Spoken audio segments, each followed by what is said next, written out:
So now that we've gained some basic knowledge about Red, let's create our own transition. In this example, we happen to be using Premiere Pro. We've got 2 clips on the timeline ready to go, and we've got material here to ensure that we've got a transition. One thing to keep in mind with Premiere Pro is that you need to keep some extra material here when you bring your clips together so that you can actually perform the transition. If we had both of these clips completely extended out, we'd have no extra material to allow the transition to occur. So we've got to leave ourselves a little bit of material on both sides of the clip. Let's go find Boris Red. Let's go to Video Transitions, Third Party, and there we go. We're just going to take it, drag it right over here, and bring the cursor in. And by default, we have some little transition happening there, and we will double click it. We go to our Effects Control window and click on the Custom button, which will launch the user interface. So once we get inside the interface, it's going to be absolutely identical regardless of the host we launched out of. Let's take a quick look. We've got Video 1 and we've got Video 2 corresponding to our incoming and outgoing clips.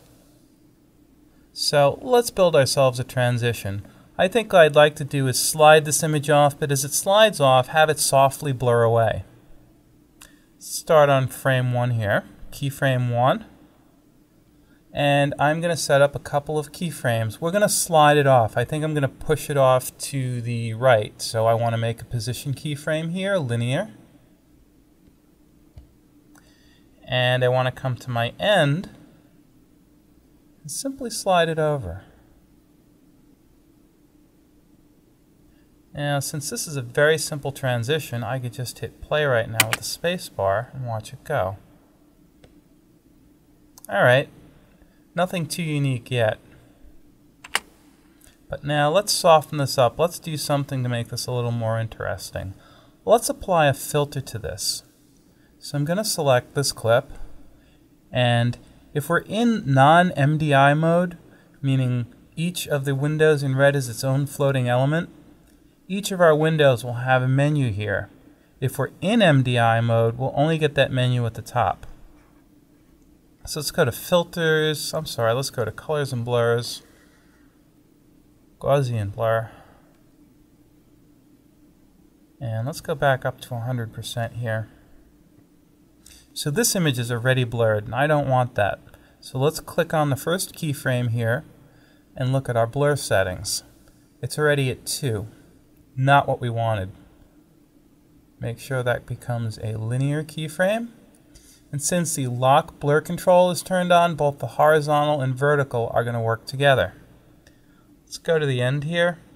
Even though it's off the screen right now, we have a pretty good idea what's happening. So let's turn this setting up and play it one more time.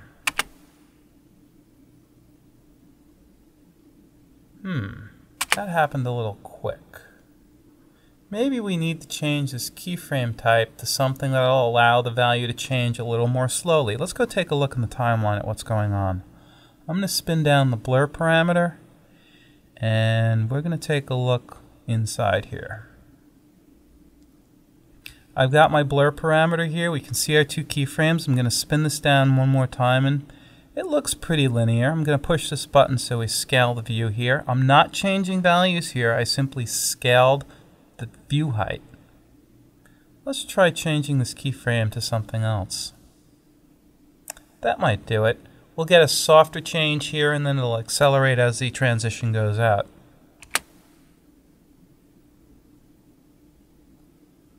Okay, I kind of like that change, but I think we also noticed something else in here. And that's that the edge here is hard. So there must be a reason for that. Let's take a look here.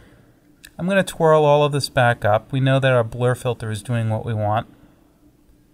The blur filter is applied to the face of the track. So what's going on right now is that the blur operation is being performed before the transform, meaning the position slide. This is a render order thing. So if we take our Gaussian blur and we bring it out of the face and bring it up to the topmost level, Look at that. Now we're performing our transform, then the blur, producing this nice soft edge. I think I like that. And I don't think there's anything else here that I want to change. I have an option here. If I wanted to save this and even use it on a different nonlinear system, I can go to the File menu and hit Save Project. Save this and call this Blur Wipe 1 Basic, because we're not really doing anything fancy here. And if I open this up in Final Cut or Avid, I could come up here and then proceed to load this project back in and have the same settings. Pretty cool. So let's apply this. And our transition's in here. I'm going to hit Enter to render. And we can play this.